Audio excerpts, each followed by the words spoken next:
Hey y'all, welcome back to another video. So this time I'll actually be breaking down this illustration into two parts. First about the inspiration, the kind of story behind the work, and then about the process. So let's get into some art history. The history of art has had a lot of influence over my work in terms of aesthetics, but also on the actual subject matter. In this case, The Stonebreakers by Gustave Courbet. The Stonebreakers was an oil painting made by Courbet in 1849 depicting a young and old man toiling away, breaking and carrying stones, their clothes tattered and patched, all of which was deemed unworthy to be portrayed in art.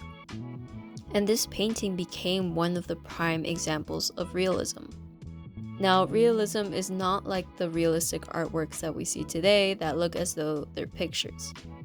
It was a movement that, yes, focused on creating art that wasn't exaggerated or focused on religious figures, but it was also about realness in terms of what they were depicting. Real people, common people, versus the typical royalty or upper class shown in paintings. The goal was to paint the reality of life, regardless if it was considered proper or good. Now, workers like those in the Stonebreakers weren't really portrayed in Western art. Paintings were about gods or biblical stories. So this painting, as you can imagine, caused a bit of stir at the time. But it's really interesting to think about how this has changed the landscape to the kind of art that people can make, which leads me back to my own illustration. Labor is so intensive in so many ways, in physicality and in time. I've always had a deep appreciation for workers that often go unseen. For example, the janitor at my elementary school who would help me with my homework, to my parents who work so many physically demanding jobs to provide.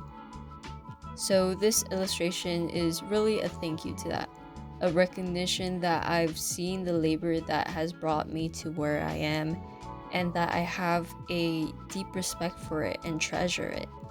In addition to the fact that I've experienced the smallest portion of that physical demand, and it's hard not to respect someone who does that amount of work day in and day out. I also think a little bit about Plateau and his thoughts on art.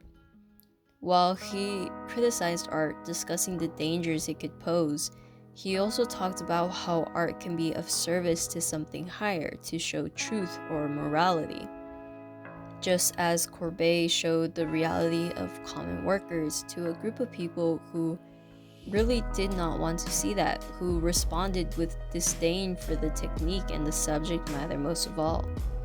Or another French artist like Daumier, or in more contemporary works such as, Untitled LA, Remembering, or artists like Kara Walker and Narciso Martinez, who have made art to show the truth of their situation, their history, and their community. I think it becomes a really interesting conversation to the purpose of art and how it connects us to other people, whether that connection is born from a shared experience, empathy, or simple curiosity and interest. The next video will be about the actual process and the finished illustration, but I hope for now you've enjoyed this preview and my little lesson in art history. See you guys in the next one!